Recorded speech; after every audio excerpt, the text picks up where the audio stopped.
Have you ever seen an image, a dream, or a strange coincidence and felt a shiver run down your spine without knowing why? That's not random. It's a symbol, and it's speaking directly to your subconscious mind.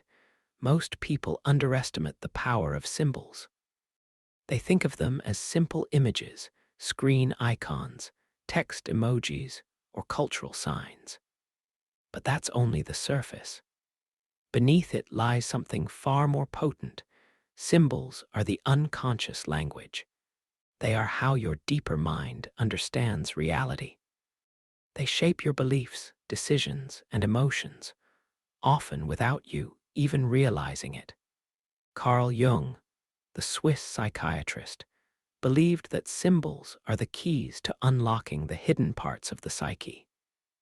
He said that what we do not bring to consciousness appears in our lives as fate.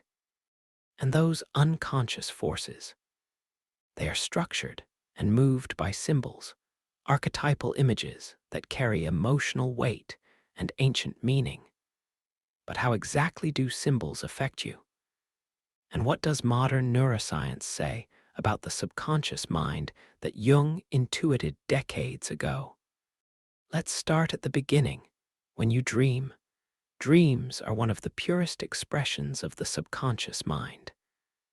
They bypass your logical filters and communicate in a language that is emotional, metaphorical, and non-linear.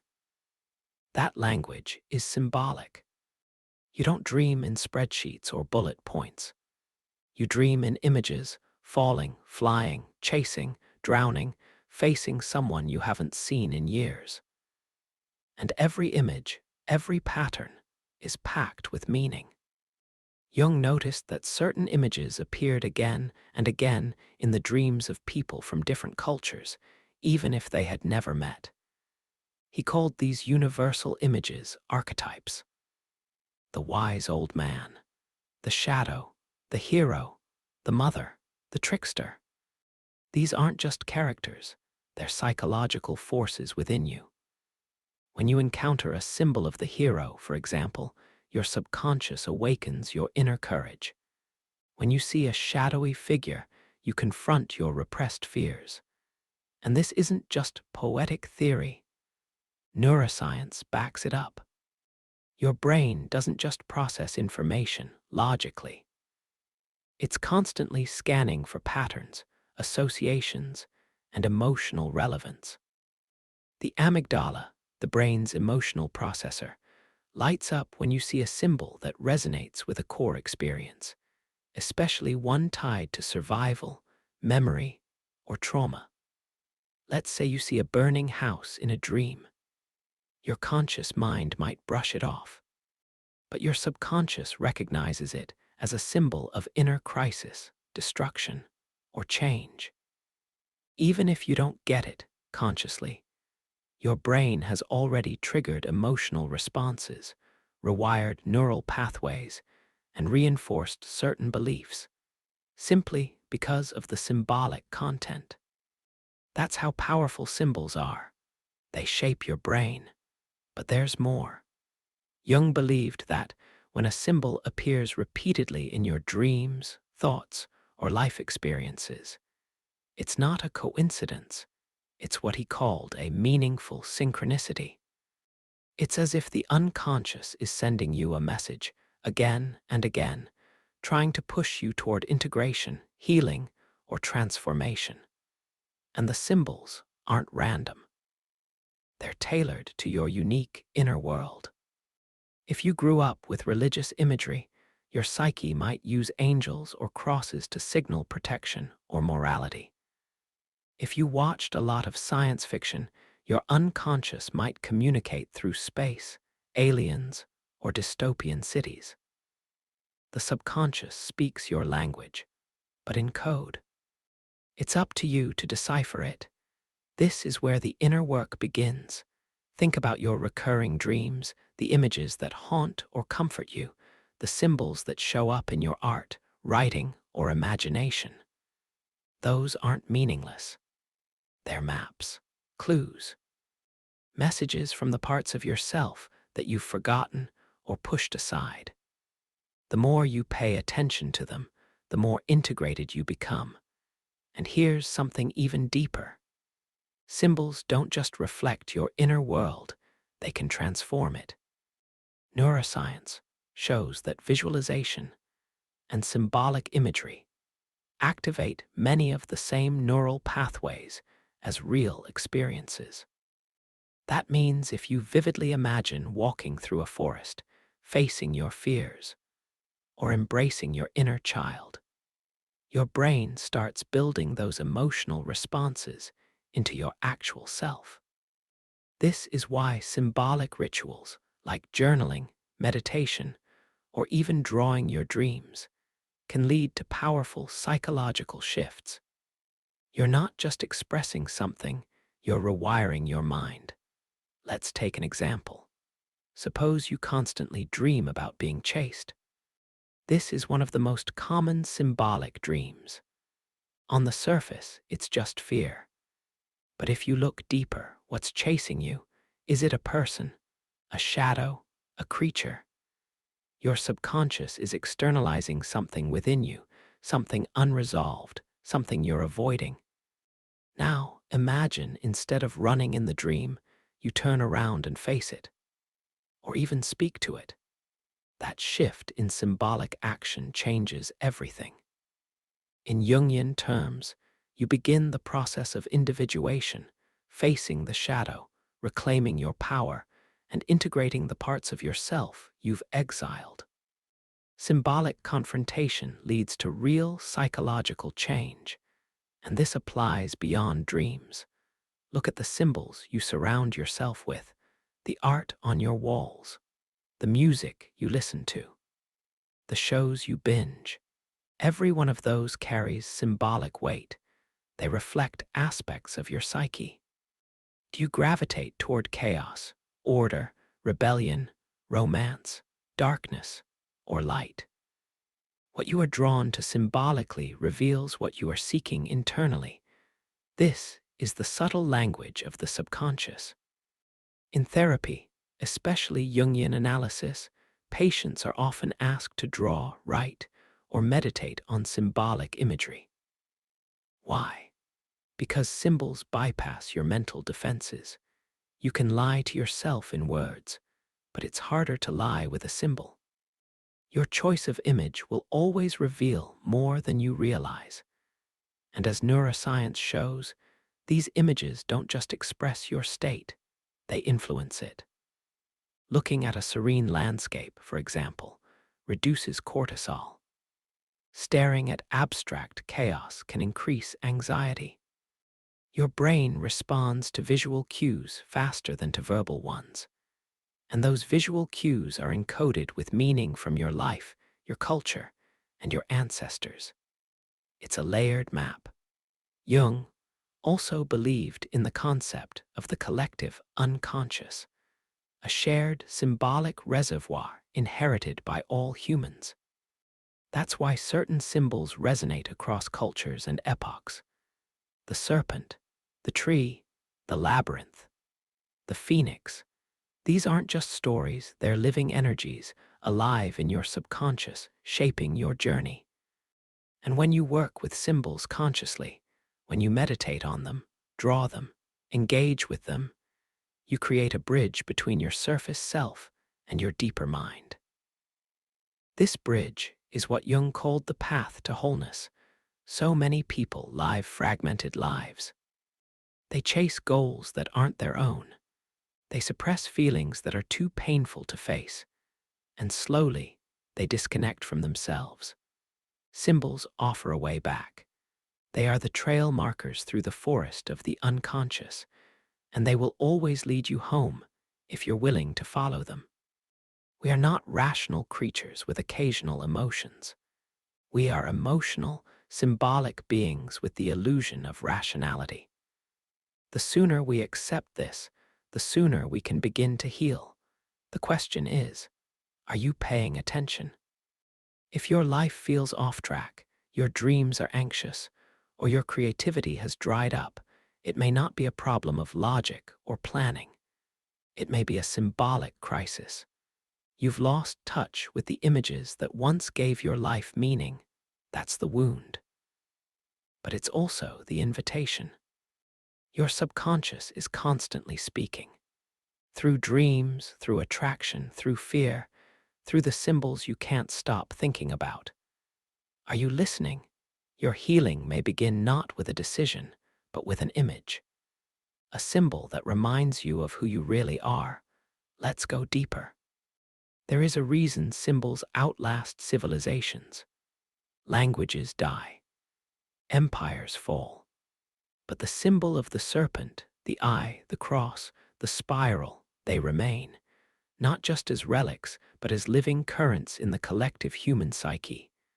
They speak to something eternal in us, something pre-verbal, primal, and wise. Modern science is only beginning to understand what mystics and philosophers have intuited for centuries. That your subconscious mind does not operate through linear language or cold logic. It operates through imagery, emotion, rhythm, and story. And symbols are the building blocks of those stories. Let's pause here. Think about a symbol that has haunted or inspired you since childhood. Maybe it's a place, a creature, a color, an object. You might not even know why it feels powerful, but it does. That feeling is not random. Your brain has coded that image with deep associations, possibly linked to early memory, trauma, awe, or longing. And when you return to that symbol later in life, especially during moments of crisis, it acts like a compass. It draws you back towards something unresolved. That is the subconscious at work, not sabotaging you, but inviting you to integrate. Integration is the key. Carl Jung believed that the goal of life is not to be perfect, but to be whole. Wholeness requires facing your contradictions, embracing your fears, and reclaiming the forgotten parts of yourself. Symbols are the tools that help you navigate that journey, like ancient maps drawn in your dreams. And here's where it gets fascinating. Your brain physically changes when you engage with meaningful symbols. Through neuroplasticity, every time you visualize a symbolic image, reflect on it deeply, or even engage with it in meditation or ritual, you activate neural networks tied to memory, emotion, and self-perception. These networks begin to strengthen, adapt, and rewire. So when you repeatedly expose yourself to empowering, healing, or integrating symbols, you are reconstructing your internal world. Your mind reshapes its reality around the images you give attention to. This is why art heals, why mythology still moves us, why ancient stories carry timeless relevance. Because they don't just inform you, they transform you. Let's go even deeper. The symbols that disturb you are often more revealing than the ones that comfort you. If a particular image causes discomfort, avoidance, or even fear, it's usually tied to a shadow aspect of your psyche. Something repressed, denied, or unacknowledged. Jung referred to this as the shadow, the part of ourselves that holds what we've rejected or hidden. And the only way to truly grow is to face it. Imagine seeing a recurring symbol in your life, a dark staircase, a closed door, a masked figure. These aren't just random images. They're invitations. Invitations to descend, to open, to unmask. When you resist them, they become louder, more chaotic. But when you turn toward them, something miraculous happens. Transformation. The symbol becomes a portal, not just to knowledge, but to power. This is how you access the deeper reserves of strength within you, not by suppressing the symbol, but by engaging with it, drawing it, meditating on it, asking what it means, what it wants, and listening. Neuroscience confirms that this act of conscious attention rewires your relationship with fear, memory, and identity. By reframing the symbolic content in your life, you reframe your self-image. So what symbols are running your life in the background? Most people are ruled by unconscious imagery that they never question. The broken mirror of shame, the cage of unworthiness, the storm of anxiety. These are not just emotions, they're symbolic structures embedded in the subconscious.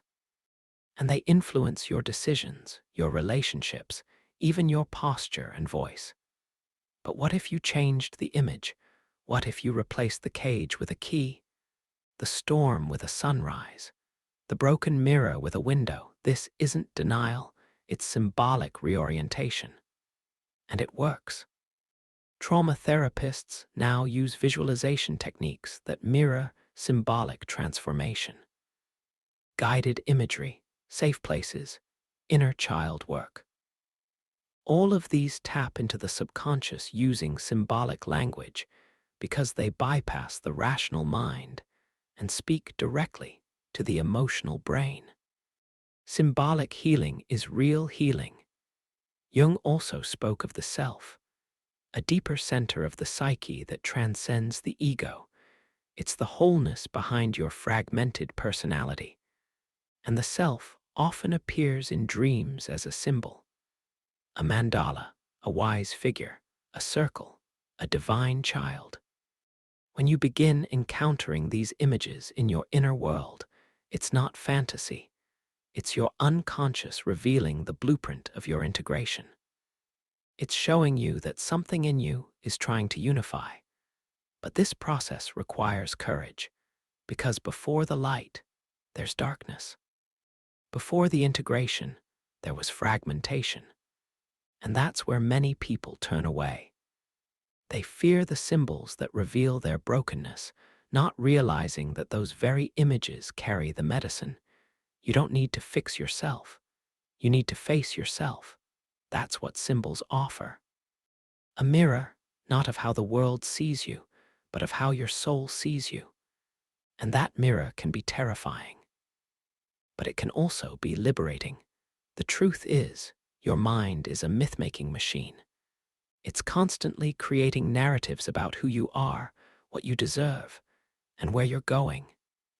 Those narratives are built on symbols, some inherited, some personal. The key is to become aware of the myth you're living. Are you the victim, the hero, the orphan, the seeker, the outcast? These are not just roles, they're symbolic containers for identity. And if you live unconsciously inside the wrong symbol, you'll suffer. But if you choose consciously, you'll transform. You are the storyteller. And the story is written in symbols. That's why so many people feel stuck. They are living inside a symbol that no longer fits. A cage that once protected them, but now limits them. And until they see it as a symbol, not reality, they can't escape. So here's the invitation. Examine the symbols that shape your inner world. What do you see in your dreams? What images do you fear? What symbols give you hope? What stories are you repeating? And who gave them to you? You can choose new symbols, not to erase the past, but to reframe it, not to deny your pain, but to give it meaning. This is the essence of transformation, when you see your suffering not as punishment, but as passage. When the broken sword becomes a relic of strength. When the scar becomes a mark of wisdom. When the fall becomes the initiation. And the best part, you don't need to understand it all intellectually. Your subconscious already knows. It has always been known. It's been speaking to you since the moment you were born, in dreams, in instincts, in patterns, in longings. The symbols are already there. All you have to do is look. So now I ask you, what is one symbol that keeps showing up in your life through dreams, signs, or even artwork? And what might it be trying to tell you? Share it in the comments. I read everything. and your symbol might help someone else understand their own journey too. You are more than your thoughts. You are more than your habits. You are more than your fears. You are a symbolic being, rich, deep, ancient. And the more you reconnect with that inner language, the more whole you become. The symbol is not the end. It is the door, so open it. If this video spoke to something deep in you, don't forget to like it, subscribe to the channel, and share it with someone who needs to hear it. Your mind is waiting. Your symbols are waiting. Your transformation has already begun.